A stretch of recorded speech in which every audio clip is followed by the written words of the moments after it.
In April of 2016, in Spring, Texas, I was doing laundry at the laundromat. It was roughly 7 p.m. dusk, and I went outside to smoke. There wasn't a cloud in the sky, so it was very clear. And that's when I suddenly noticed something flying above me, coming from the south. I thought it was a big bird at first, but when it got directly above me, I could clearly see that it was a dragon.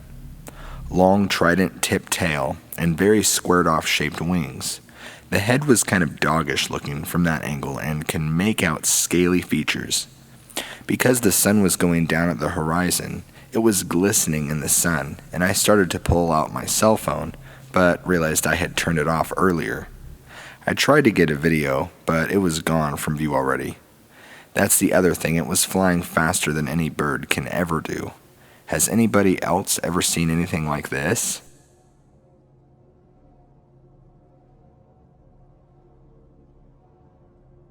Back in the late 70s and early 80s, I used to target practice in the sand and gravel pits and mountains around Sultan, Washington. Back in the summer of '82, I was target practicing one summer day and had an unusual counter in one of those sand pits. I had a 3x12 powered scope on the 30-06 with me on this particular day, and was going, though 100 rounds practice shooting with both eyes open. I had just replaced an empty clip with a new one. I took one shot out of the new clip and then noticed some movement out of the corner of my eye. I scoped in on the movement and saw what looked like a large, hairy humanoid thing. The hair was just a shade darker than golden brown, and I could see the body from about the waist up. It was standing at the top of the sand pit to the left of where I was targeting, just calmly watching me. At first, I thought someone had put up a cardboard cut-up there, and I scoped it out to see what I was actually seeing. While I was looking at it through my scope, at it from a range of about 75 to 100 feet away, it blinked, and my first thought was Bigfoot. Then, I remembered that someone once told me there was $1 million bounty on one of these creatures, and I decided to cash in on said bounty. But instead of pulling the trigger, I stared for maybe 35 seconds or so longer, and then just put the rifle down. It seemed that I had tunnel vision, and I continued to watch whatever it was until it stepped backwards into the trees and vanished. Then I grabbed my rifle and ran for the spot it had been standing in. I got there and started looking for some evidence. No footprints, no hair, no stench, no evidence of any type. I searched for, I would guess, 20 to 30 minutes. I measured a tree standing next to whatever it had been, and I had to grab the rifle by the butt and extend my arm as high as it could go to reach a point on the tree that had been next to the head of the creature, and it was 8 feet tall, give or take an inch. I double-checked the measurement with tape when I got back to the car. I kept all my tools in my trunk. After I realized what I almost did, I got scared at what I had thought about shooting at. I decided to leave and come back to Seattle. It was just a couple years later when the memories came back to haunt me. I was watching Harry and the Hendersons, and when I saw Harry, I could not believe what I was seeing. The face of what I saw in the mountains was not as pretty as what I saw on TV, but in general, they looked kind of the same. That is an awful chance to take, sneaking up on someone while in costume who is shooting a hunting rifle just for a joke. And if it was someone in a costume, they needed a good makeup artist to pull it off. I was looking at him magnified through my scope on my rifle and could see no signs of makeup artistry. Was it someone dressed up in a Bigfoot suit, or was it real? To this day, I don't know what I saw, but I know I saw it, and I think I know what it was. The one thing I do know is it was definitely not a bear. I have hunted them and harvested them several times. Okay, so this has been going on for a few months now, but things just went to the next level last night. I was about 6 months pregnant when this started, and this was back in October.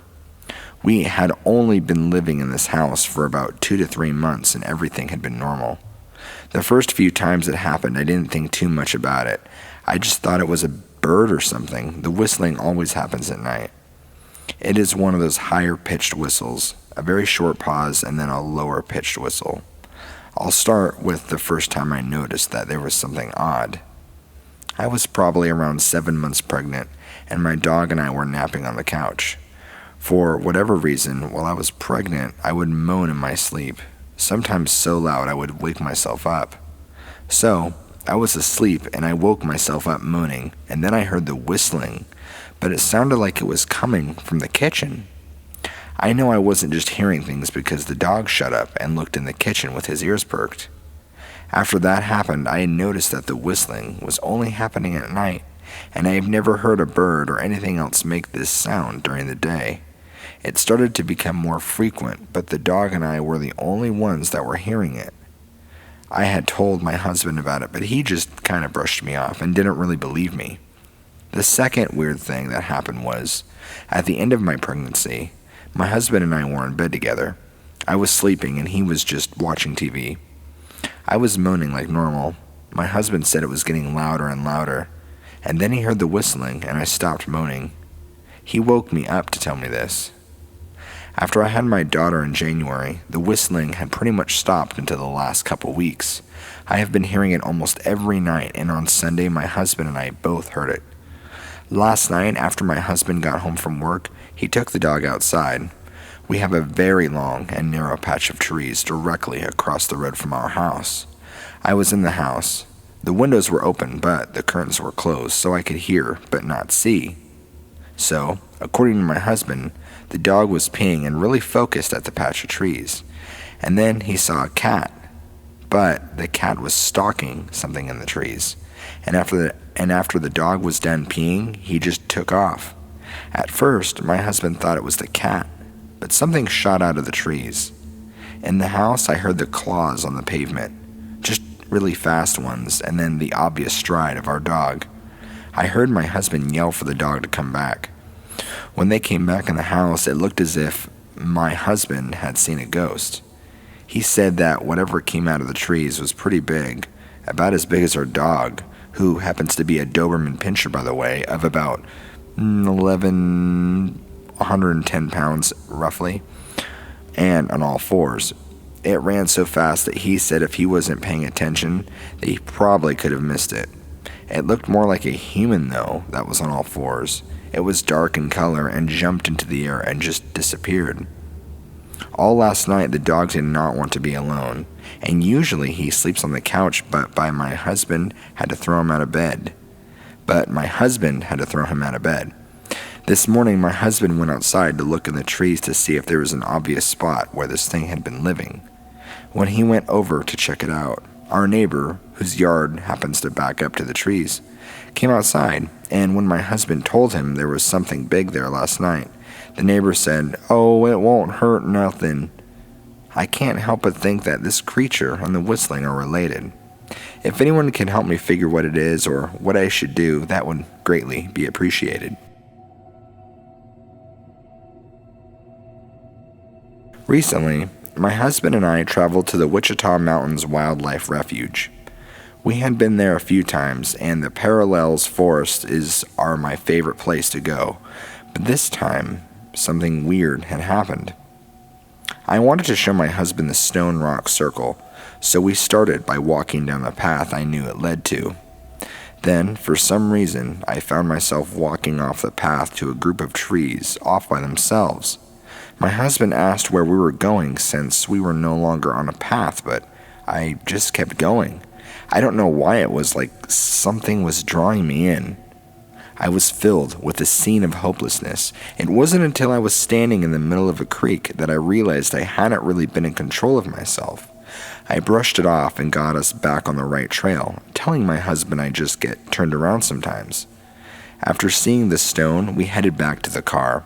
Towards the entrance of the forest, we saw a longhorn cow. We stopped to take pictures, and then it started shaking wildly, almost like it was being attacked by a hive of bees. I've grown up on farms, but I've never seen a cow move like that. Next thing I know, it starts charging us. We ran for it, and the second we exited the trees, the cow just stopped, turned around, and walked off. I don't know if I'm just going crazy or not, but that's weird, right? I've heard stories of stuff like that happening in those woods, but never thought they were true.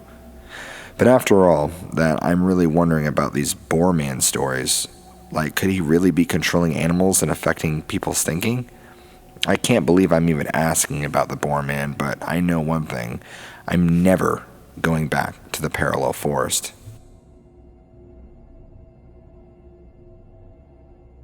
This was back in 1986 when I was still an Air Force student. My friend David Allen and I were returning to AFB Hoedsproot on one summer evening. It was close to 10 p.m. that night, and we were traveling quite slow on the R36. We both saw a creature that looked like a tall, hairy antelope with black all over. It had a long type of fur and yellow eyes reflected in the headlights. The creature was standing upright and was on the left side of the road as we went in to turn right, slowly around a very big bend. The location of that bend was on the R36, with the Oliphants River on the left and about 5 kilometers south of the Manutsa Caravan Park. There was something really creepy about it, especially when our Air Force friends and some locals told us that there was a strange being roaming the area that matched that description. I was out with my 2 brothers and my dad fishing at around 12 in the morning. Me being maybe 12 or 13 at the time, William was older and Jason was younger. We were on a bridge that stood over a large body of water, and I was honestly becoming a bit bored since we had been fishing for the past hour. The only real exciting thing that happened was when my dad hooked a skate. It was a kick watching him struggle to maintain the pole, and he had let out a mean stream of curses when this line snapped, signaling his loss in battle.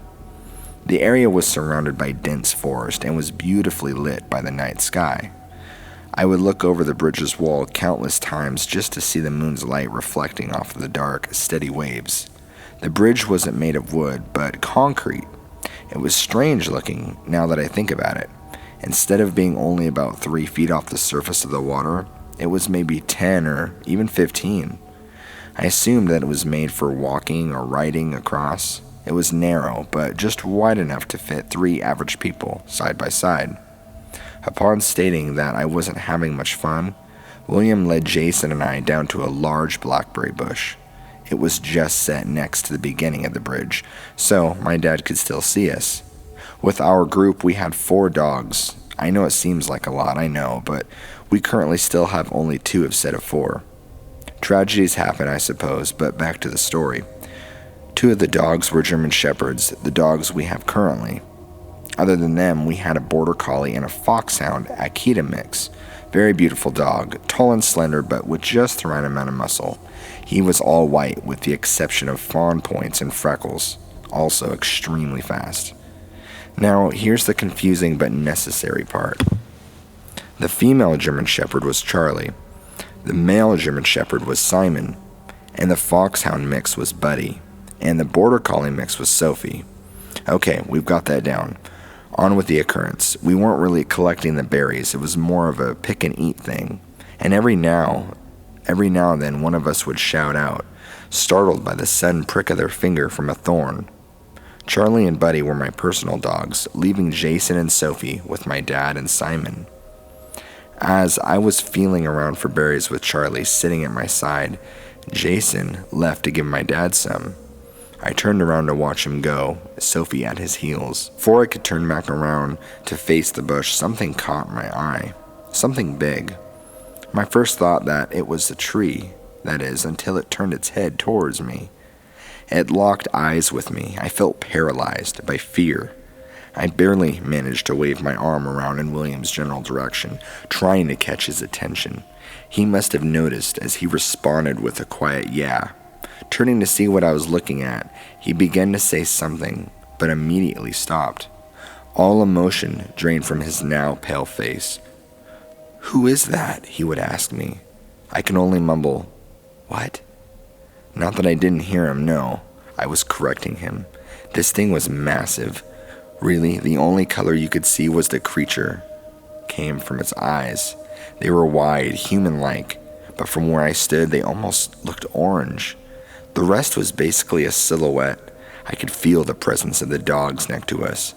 Charlie snarled, stalking closer, bit by bit. I wanted to jump at her, do anything to keep her away from it. Simon was staring intently as well as Buddy, but kept his position in front of William and me. The thing was standing on its hind legs, but looked like a big hairy dog. At least something with long pointed ears. It had lengthy fingers and more than likely claws.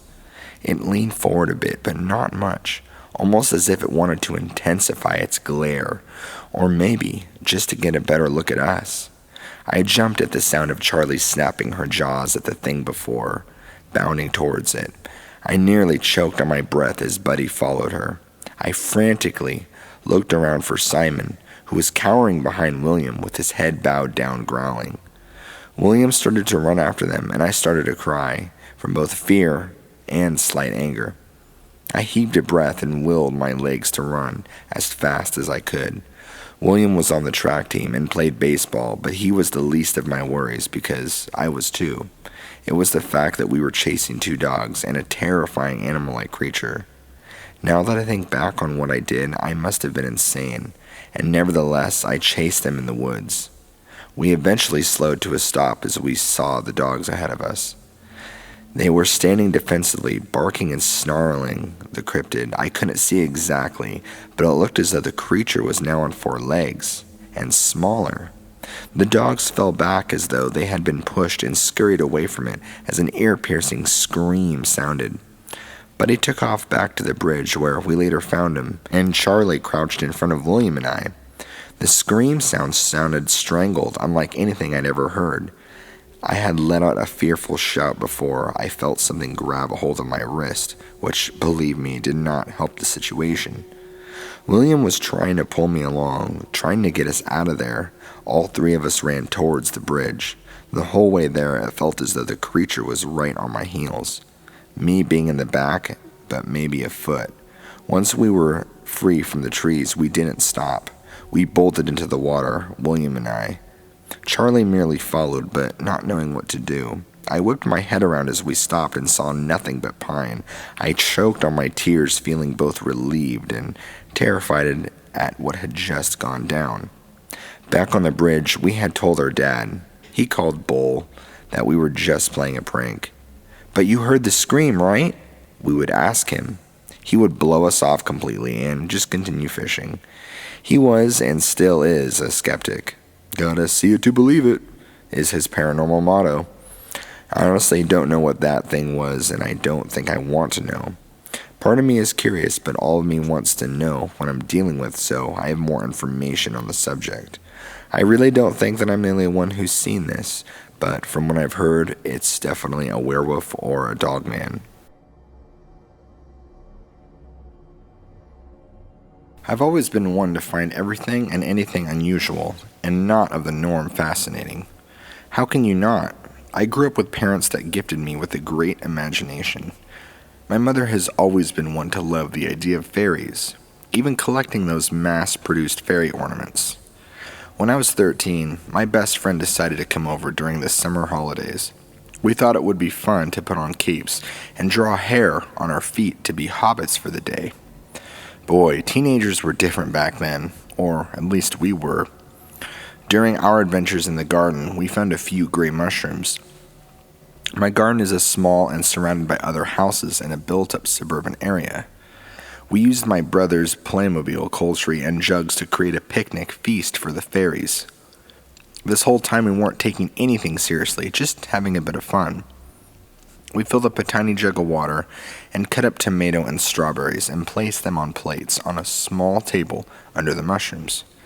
Satisfied with our creation, we decided to actually call the fairies to the feast. I had a basic metal swing that both of us climbed onto and stood on either side. We sang random songs, something along the lines of, "Come out, fairies." After a few minutes, what flew over our heads wasn't anything that resembled the ornaments my mum collected. Nor did it look like anything I'd seen before. The only way I could describe it is a chocolate fairy, to which it is known to this day between my best friend and I. It flew at about 4 feet above our heads, completely brown, every feature, every aspect. It wasn't dainty or particularly small, more like the sizing of a small doll. I remember it to have a hat on as well. It even smiled. Completely shocked and screaming, we ran inside to my bedroom, where we sat for a moment in utter silence. We decided to write down a description of what we'd seen separately and compare. They were exactly the same, and at the time I remember thinking it was amazing, mystifying, and fun. But looking back, it actually really just creeps me out. I know it sounds hilarious, but I just imagine seeing it one day looking through the window or something with that eerie smile. It's strange because over the years you begin to rationalize these strange experiences. Even if you still have no explanation, time seems to invalidate what happened for no reason, other than that it's so unbelievable. I really hope it was just some strange moment of shared imaginary experience that my best friend and I had. Otherwise, what does it mean? What on earth was it? To this day, we still remember and talk about the chocolate fairy, wondering if it lives purely in our minds or did it happen. As an agnostic that likes to know the facts about most things, no matter how strange, it drives me insane that something like this has happened to me and I have no way of rationalizing it. I've Googled and asked around. I'm just met with no results and, understandably, patronizing smiles. I find the whole thing utterly frustrating. In 2005, my husband and I moved back to an early childhood town to care for a dying sibling. Soon after we arrived, he passed away. Due to the fact that there is a family ranch that my brother had previously cared for, we decided to stay and become the new caretakers, even though the town we were in had become little more than a ghost town and is located literally in the middle of nowhere. Through the years, my family had endured many strange encounters in our previous home, and I shared all of the tales with my husband, who was amused but never really believed anything weird had happened. Then, early one morning, I was awakened to him shouting down the hall in the living room of our current abode. I ran in to see him waving his arms around and shouting, "Get out of here!" I looked around to see what he was shouting at and didn't see anything. He said, "Watch out, there's a bat in here." I laughed and questioned how a bat could possibly enter a well-sealed house. We waited, and suddenly a large creature came crawling up from behind the couch. Only it wasn't bat at all. It was a black witch moth.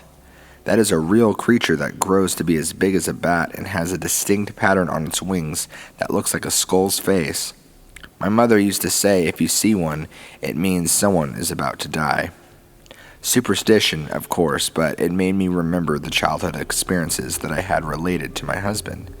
Then, as it flew around us at the front door that my husband had previously opened in his attempts to get it to fly out, a huge black rat suddenly appeared and walked right in. I screamed and jumped into the dining room, which made the rat go under the couch. After quite some time, at least an hour, the rat suddenly came out from under the couch, looked straight at us, and then casually walked right out the front door. I told my husband that these creatures were present due to witchcraft. Someone in the town did not want us there, and they were sending their curse to try and scare us. I had already been warned by a neighbor that someone was praying that we would leave. After this incident, it was almost 4 a.m., so my husband made a pot of coffee, and we decided to leave the front door open in case the moth should also decide to find its way out. We took our cups of joe and went out to the back door to our covered patio. The patio was about 30 feet long with a metal roof. My husband, trying to forget what we were experiencing, began to tell me a story from his work in the oil-gas business. As he was relating a funny story about a driver who wrecked his tanker due to his own nonsense, we suddenly heard a large flapping of wings and a loud thud right above us on the roof of the patio. I said, "Wow, how big is that bird?" We laughed, and he continued his story when we realized that the bird was walking across the roof on 2 feet. We could hear the footsteps, and the timbers were spilling particles on us due to the weight of the bird. My husband jumped up and whispered, "I have the flashlight, so I'm going to go down the sidewalk in front of the porch and shine it up on the roof and see what's up there. That is no bird." When he shone the light, he suddenly shouted, "Quick, get in the house now!" I did not hesitate, and before I could even get through the back door, he was at my back pushing me in. I asked him, "What did you see?" And he said, "A human head and a large black body with wings." He ran to get his gun, and I ran to get the video camera. We stayed outside until the sun came up, shining the light on and around my house, but we found nothing. At daybreak, my husband climbed onto the house and walked the entire roof, including the porch roof, and he said there was nothing. No footprints, no feathers, nothing but dirt. In my photos, all I got were a million globes, which one of my friends said were probably just dust particles. He said the fact that there was so much dust in the air means something had to disturb it. Around 10 a.m., the moth finally flew out on its own. Many more incidents occurred during our stay in this haunted ghost town and at our ranch. We stayed 8 years, and at the end, the activity had increased so much it was like living in a Hollywood movie. Still, it wasn't fear that caused us to finally move back to civilization. I needed to get closer to my clients as I am a private consultant and got tired of driving hundreds of miles for meetings and to conduct training classes. We still plan to move back there someday because we love the beauty and the quiet of the isolation.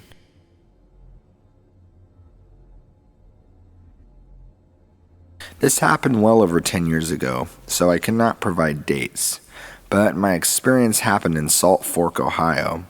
I had forgotten about it for years until a silly television show jolted my memory. Now, the more I think on it and write on it, the more details I remember, and the more intriguing it becomes to me. I became very excited after reading another member's story that sounded so familiar to what I experienced that it sends chills down my spine. This is the post I made after reading a similar account by another member. I am the opinion that we experienced the same thing.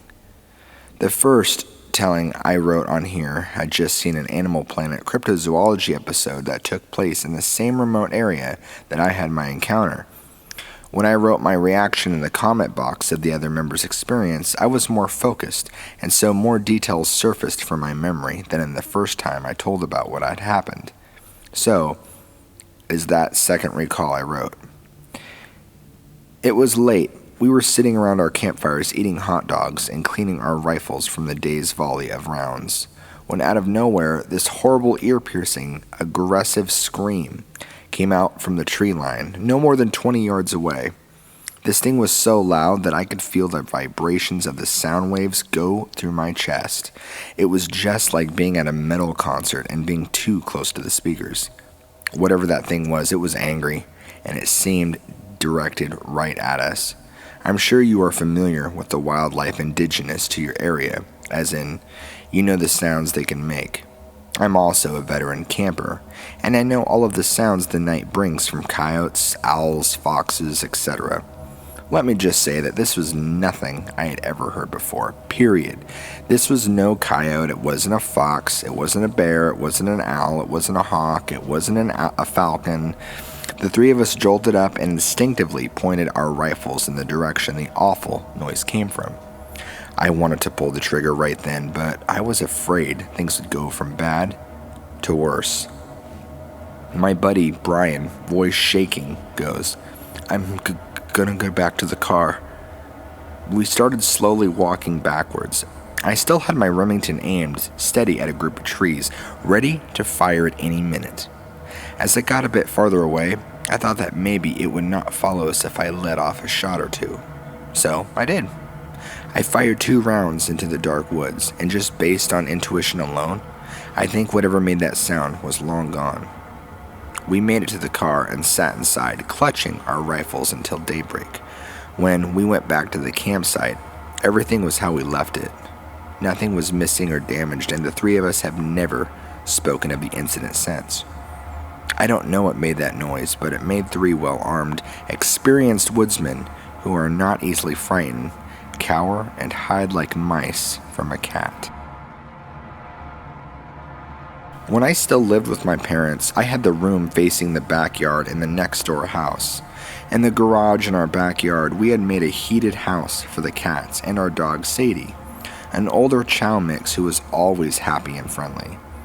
One night while laying in bed watching TV, I heard Sadie crying. Thinking she just wanted to play with the cats, I let a little time pass before I became worried because she hadn't stopped. I walked out back to find her standing outside of the garage, looking at the corner where the garage meets the fence. Thinking it was the cats playing in the neighbor's yard, I walked her back into the house, petted her, and returned to my room. Soon enough, she began crying again, and again I walk back outside to investigate. She is standing outside again, looking at the same spot as before. I walked inside to grab a flashlight and then went over to the neighbor's yard to see if her dog or the cats were over there. Nothing. The yard was completely clear of animals, and then I go to put Sadie to bed again and begin walking to the door when I heard a deep growl from directly on the other side of the fence. I've lived with dogs all of my life and know what sounds they make. This was no dog. This growl sent shivers down my spine. I quickly shined the flashlight over the fence and again saw nothing. A completely empty dirt yard. I ran to the door and told my mom what had happened. Whatever it was stopped bothering Sadie as she quickly went to sleep after. My husband and I visited a wooded area outside of town. We were walking in the trees and I felt a presence of an animal or something watching us. We thought maybe a fox or a bobcat. We turned around and walked out of the woods. A few nights later, we decided to hang out on the gravel road by the same woods and look at the stars on a beautiful evening. We sat on the car and we were joking and laughing and making noise. We heard a screeching sound extremely close to us. It was loud with bass to it. Now, this was not a barn owl or a fox or even a bobcat or any animal either of us have ever heard. My husband had grown up in that area and never heard this sound his whole life. It petrified me with fear. I was frozen and screamed for his help. He opened the driver's door, and we both jumped in the car. We left the area and never returned. That night haunts my dreams. I have looked all over the net and listened to hundreds of animal sounds that have never found a match. The patch of woods was small and insignificant. Whatever this was, it was brave enough to come out of the woods at us, even though we were not quiet. I never saw anything. I was too scared. My husband said he saw green eyes in the darkness. I felt like prey that was about to meet its fate. We stopped walking in any woods that summer 2 years ago.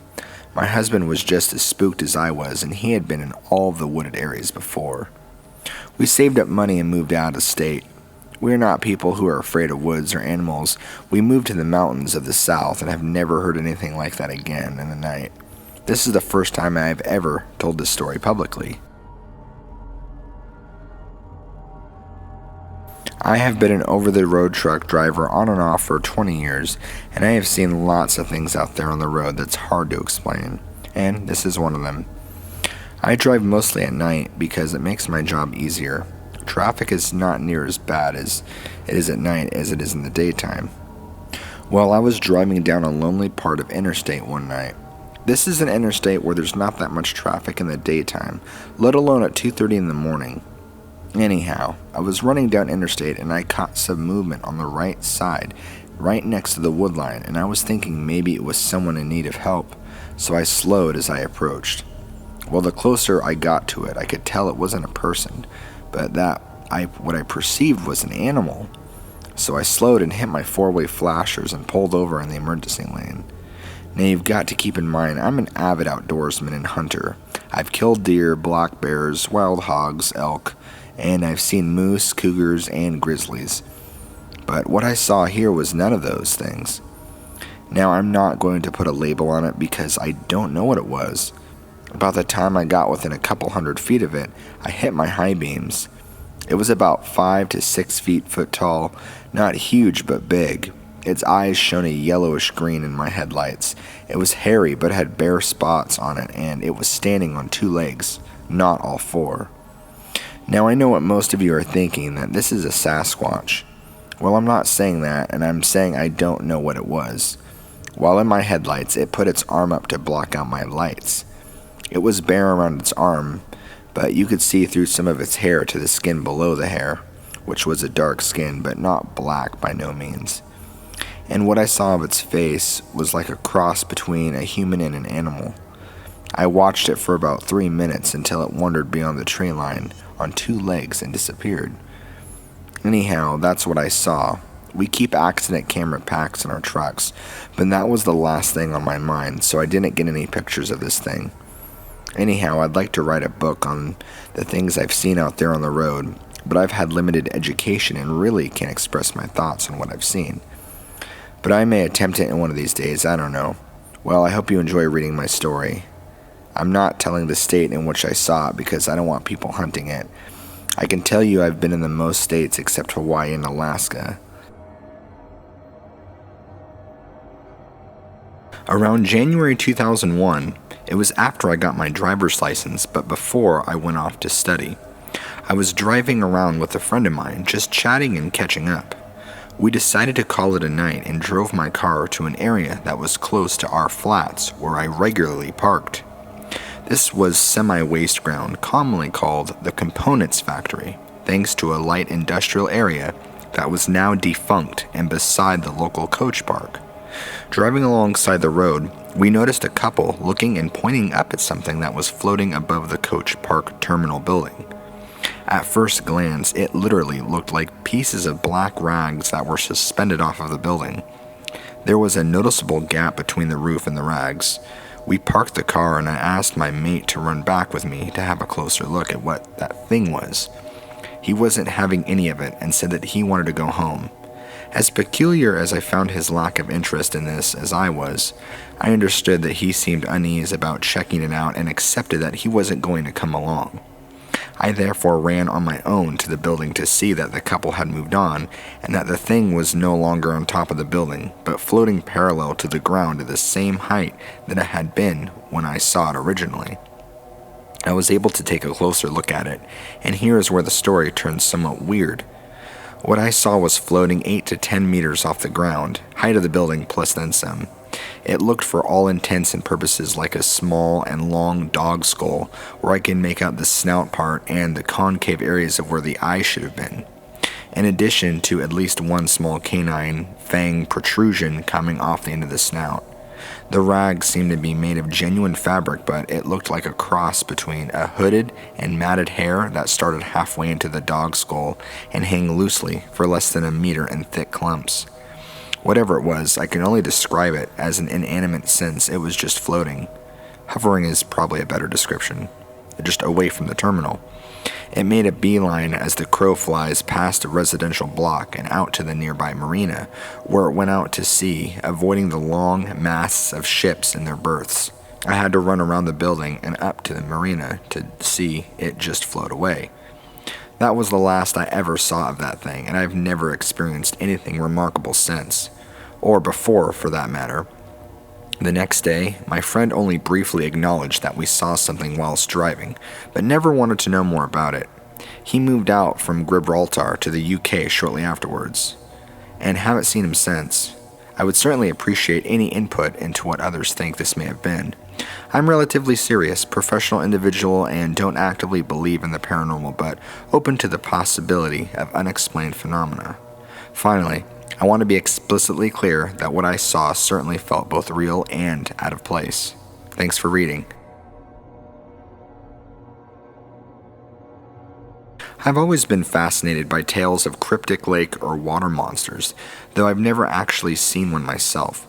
But my stepfather's father, an eccentric yet sharp and to-the-point individual who ordinarily isn't given to making up fanciful tales, and whom I'll call Bill, once recalled a time during World War II when he was serving aboard a ship that may have been in the English Channel.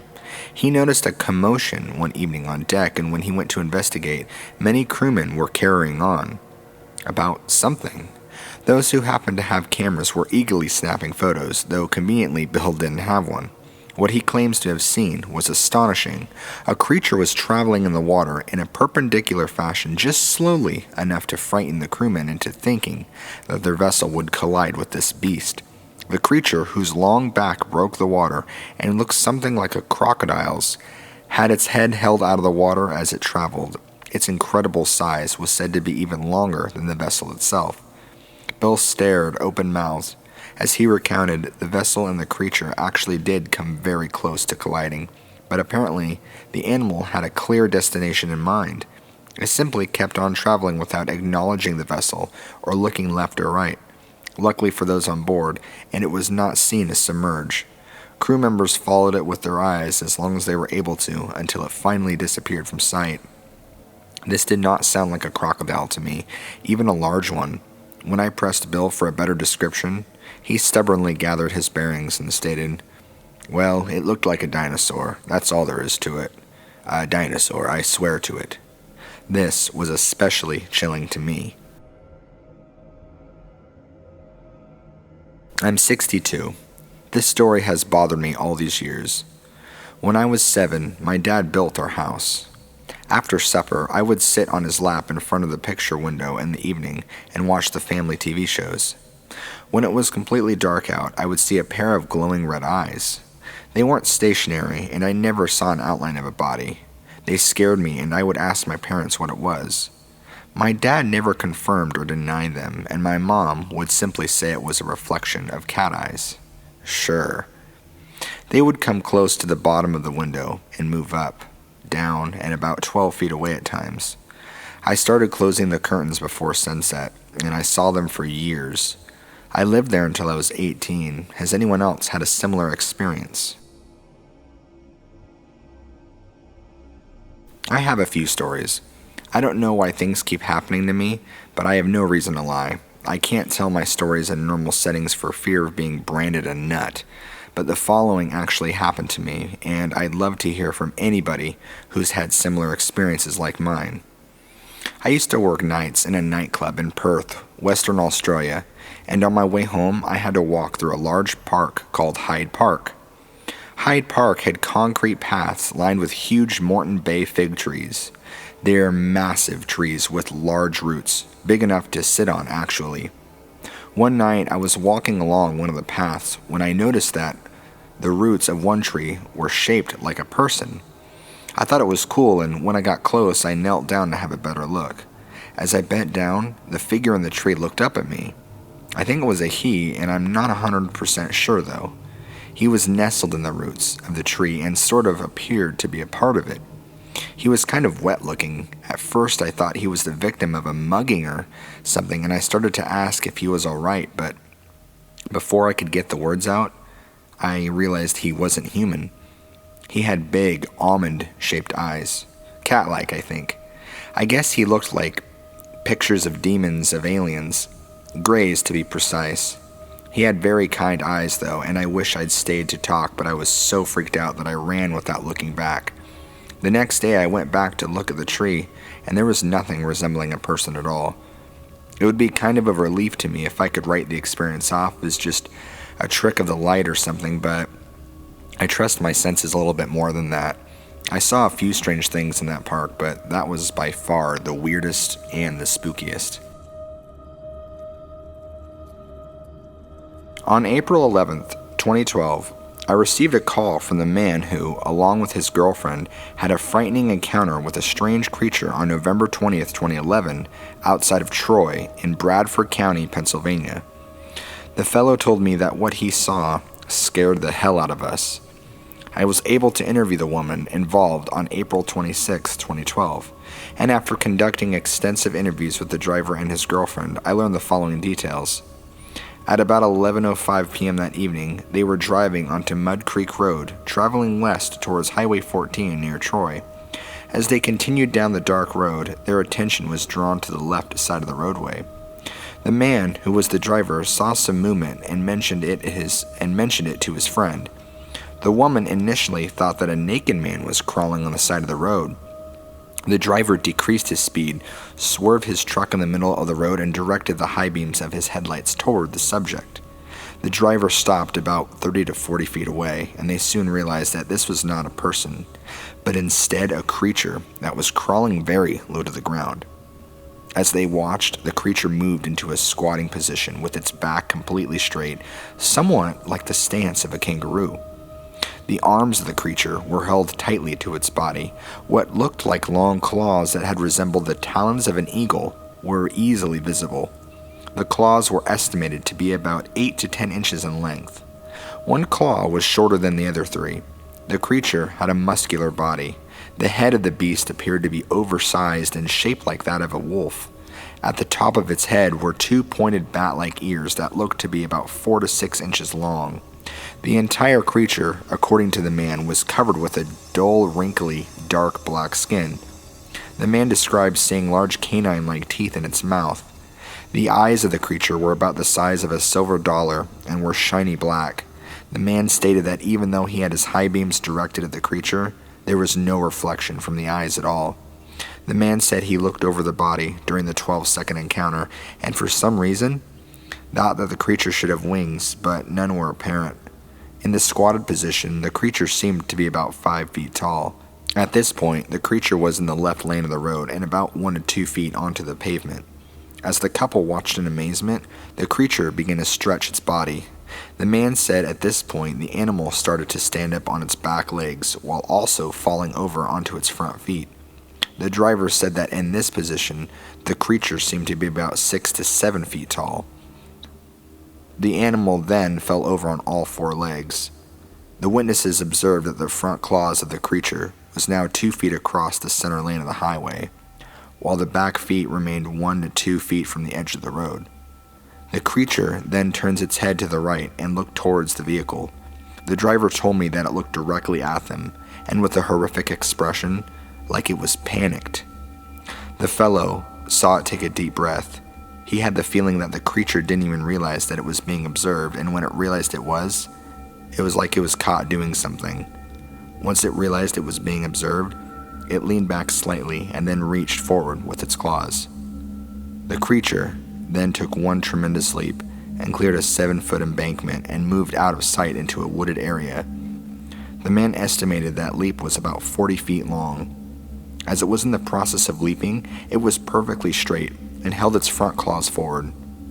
The legs, as it was leaping, were only slightly larger than broomsticks or about the size of a walking crane and were very long. Then, just a second after the creature was gone from sight, something else odd occurred. A large bird, possibly an owl, suddenly rushed at the passenger side window, almost hitting the glass, and then took off and did not return. It happened so fast they were unsure if it was an owl or not. The witnesses indicated that this creature appeared to be changing form, and the driver said its shape was nothing like it was when it was squatted. The woman stated to me that it shaped into another form, and she thought it was a dark brown color and looked like a werewolf with a little back hair.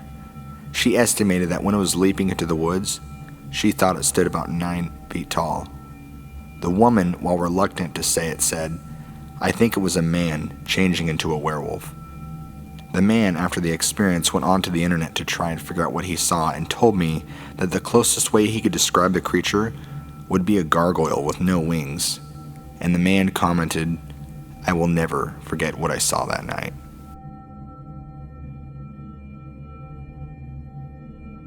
This incident occurred on March 18th, 2012 in the southern part of Pennsylvania. A man was walking his dog in a rural location at about 11:45 p.m. He was in the front yard and away from any lights when his attention was drawn to look upwards after hearing a whooshing sound coming from overhead. Flying above him at a distance of about 55 feet was a large flying creature that resembled a dragon. As the flying creature passed over an automatic dusk to dawn light, the witness was able to get a good look at the strange flying animal. The body was about 22 feet long with a wingspan of about 18 feet wide and looked to be shiny with almost a reflective body with no scales. The color was dark, possibly brown and red, similar to auburn brown. At the end of the tip of the wings there appeared to be talon-like fingers, about 3 to 4 in number. The arms of the wing structure appeared muscular, and the wings were quite thick, but not like skin. There appeared to be a rear fin on both sides of its body, and the creature displayed an arrowhead-shaped tail. The witness also saw what appeared to be 2 extended rear legs. The creature had a cone shape around the head and it stopped flat on the base of the neck. The oddest physical feature that the witness mentioned to me was that the mouth and the eyes were illuminated with a very ominous orange glow. As the creature flew over a tree at the bottom of the yard and moved off in the distance, the fellow heard a deep, throaty sound similar to the foghorn on a boat. The entire observation lasted 20 seconds. It was between 12:30 and 1 a.m. on the morning of April 23, 2012, when a man heard an odd animal sound coming from outside. The sound was a level growl or screeching that he listened to for about 5 minutes. The sound seemed though as it was just outside the window. The witness, intrigued by the odd noise, awakened his wife to see if she could recognize what type of animal it might originate from. When his wife got up and they both heard the sound, she looked out the window across to a creek about 15 to 20 feet away.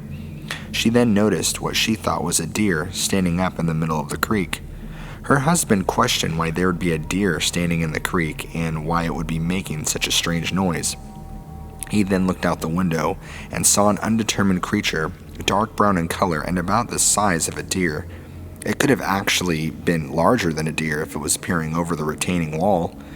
The fellow said that when it turned its head, it appeared to have an elongated face, almost deer-shaped but not as stubby in the snout. It appeared to be more pointed in shape. What could be easily seen were two big round amber-colored eyes that seemed to be glowing. The man estimated that they looked to be the size of a golf ball. He didn't think that they were reflecting as a result of some streetlights some distances away. The witness commented that the freaky part was it was staring right at their house towards them. The couple noticed that whatever it was, the glowing eyes were staring directly in their direction. The man told his wife he was going to go out and check out what it was, and just then, something very strange occurred. Suddenly, the creature took one step and took off into the sky at a 45-degree angle and was gone. The witness stated the speed was insane and I never saw anything move that fast. He also stated that he never saw a bird that big and he saw no signs of wings flapping.